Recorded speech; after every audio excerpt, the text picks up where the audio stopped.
Det er fuldstændig uanstændigt, at Peugeot ikke laver et køreforbud på den her bil. Velkommen til Bondefanget, eller find dig i Berner, eller find dig i hvad som helst. Og velkommen til et program om endnu en møgsag i en række af møgsager, der åbenbart ingen ende vil tage for de biler, der er produceret af producenten Stellantis, og som er importeret af den danske importør Vismo Automotive. Stellantis laver nogle fine biler og nogle flotte reklamer. Men når først bilerne er leveret til kunden, ser billedet noget anderledes ud. Den her gang skal det handle om den her bil. Nogle ejere har oplevet, at hjulene faldt af. Det vil sige, at de faldt ikke helt af. Underste bærekugle faldt af. Jeg har også talt med en forhandler, som anonymt oplyser mig, at de ikke forstår, at der ikke er udstedt et køreforbud. Fordi bilen jo er livsfarlig at køre i. Jeg har kendskab til mindst 3 tilfælde, hvor det her er sket. Det skete for Martin, men han var så heldig, at han kørte langsomt, mens det skete. Jeg kunne godt mærke, at der var noget galt, og da jeg så bakkede, så røg hjulet af. Men først lige en opremsning af de tidligere sager. Først var der sagerne med de dårligt konstruerede 1,2 motorer, som brød sammen og kostede ejerne et sted mellem 60 og 70.000 kroner, hver gang det gik i stykker. Jeg fortalte dig ikke, at det er fordi, at Opel og Peugeot og Citroën har lavet nogle lortetandremme. Det siger han ikke til dig. Ikke direkte, nej. Og så var der den samme motor, som var utæt og brugt olie. Det kostede også nye motorer. Henrik her har været udsat for begge dele. Først brændte den ene motor sammen, så fik han en anden motor, og den bruger for meget olie, så den skal også skiftes. Så for snart 2 år siden, under 2 år siden, fik jeg en ny motor, fordi den røg jo. Begge fejl skyldes en dårlig konstruktion. Men alligevel vælger fabrikken og importøren at lade ejerne betale. Så kom sagerne med UPC'erne på de tidligere PSA-biler, som gav dyre reparationer, som fabrikken og importøren endnu en gang valgte at tørre af på kunderne. Seneste eksempel med fabrikkens og importørens elendige behandling af kunderne kom med denne her bil, Fiat 500e. Den såkaldte onboard charger. Det er sådan en fætter som denne her. Fiat tager 75.000 kroner for den. Med mindre at batteriet også er taget skade, for så er det ca. 100.000 kroner ekstra. Og som en slags prikken over i'et bryder forudsophængene sammen på de nye elektriske Peugeot'er og Opler. Det der sker er simpelthen, at den underste bærekugle falder af. Det er de her 3 bolde, der risikerer at knække. Når det sker, og det kommer det til igen, og det for eksempel sker på venstre side af bilen. Du kører på landevejen 80-85 km i timen. Venstre hjul falder ud. Bilen kører over i modsat vejbane, og du slår nogen ihjel. Hvis højre hjul brækker af, så drejer bilen til højre, og du kører fodgængere og cyklister ned. Så galt gik det heldigvis ikke for Martin, som var ved at parkere, da forudsophænget knækker sammen. Jamen, jeg skulle ind og vende på, jeg skulle hente en, og så gå ind og vende på en parkeringsplads, og så kunne jeg mærke, der sad et eller andet fast. Jeg kunne ikke se, at der var noget. Og da jeg så bakkede, så røg hjulet af. Hvad tænker du, der var sket, hvis du havde kørt 120, mens det skete? Jamen, det er jo sjovt, du siger det, fordi vi bor jo i Skovlunden, og vi skulle være nede forbi Køge ved Blinding. Og der sagde forhandleren direkte til mig, at fordi jeg sagde, at jeg skulle have været dernede, så sagde han, det havde den ikke kunne klare. Det værste er, at importøren ikke tager sagerne rigtig alvorligt, men har skrevet et brev ud til ejerne, hvor der står, at de skal bestille tid på værkstedet. Men ingenting om, at det kan være livsfarligt at køre i den.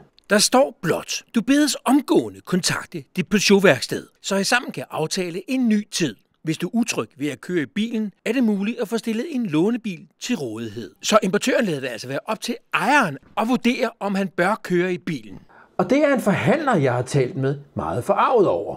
Han skriver til mig, jeg er den, der står for garantisagerne på mit værksted, men jeg tør ikke komme frem med det, både for min egen og for min arbejdsplads skyld.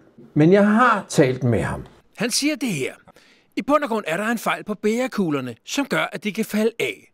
Det er ikke noget kønt syn, og det er en kæmpe fejl i forhold til sikkerhed. Vi har som værksted snakket meget om det, og vi forstår ikke, at der ikke kommer et kørselsforbud.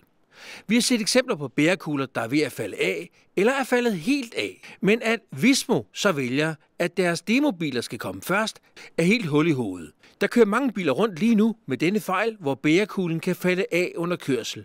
Det kan i værste tilfælde gå ud over menneskeliv. Synes godt, du må grave lidt mere i det her, for det er langt fra godt nok. De tager ikke ansvar for de biler og de kunder, de har. Så forhandleren, som jeg ved hvem er, rækker ud og beder altså mig om at hjælpe kunderne. Og det er så det, jeg forsøger her. Og øvrigt, så er det ikke kun ham og hans kolleger, der har talt om det. Han har talt med andre værksteder, som mener fuldstændig det samme. Bilerne skal have køreforbud. Men det har Peugeot ikke udstedt.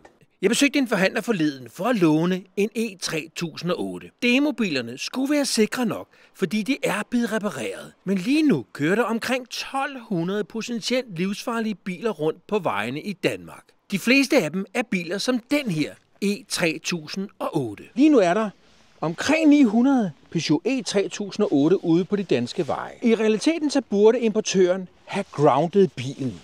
Udstedt et køreforbud, fordi den er livsfarlig at køre i.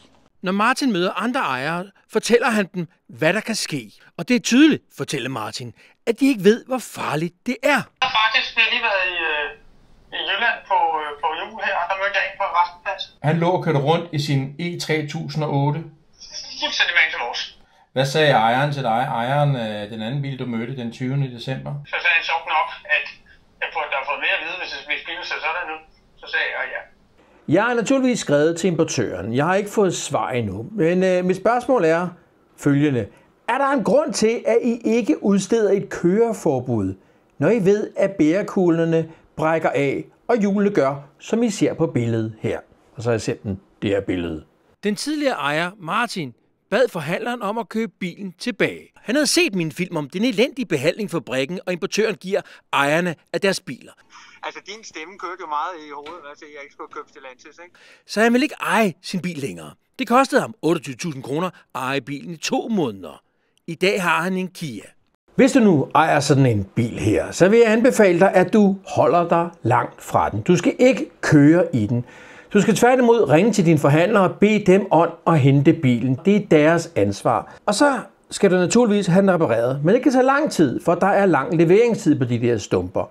Så der mener jeg faktisk, at du skal kræve erstatning. Og det siger jeg, fordi at det er måske den eneste måde, at importøren Vismo Automotive kan lære lektien på. Den her sag viser, at det eneste, de tænker på, det er penge. Og grunden til, at de ikke har groundet bilen, det er fordi, det koster penge at grounde bilen. Det her det er jo endnu en sag fra Vismo Group, importøren af Peugeot, Opel, Citroën osv., hvor de ikke tager ansvaret på sig. Jeg kommer naturligvis til at følge op på sagen, følge med i, hvad importøren rent faktisk gør, velvidende, at det her det kan have katastrofale følger for ejerne og dem, de møder på deres vej, når de kører galt. Tak fordi du så med. Jeg er jo altid super taknemmelig for, at I ser med. Uden jer, så var der ikke en kanal her.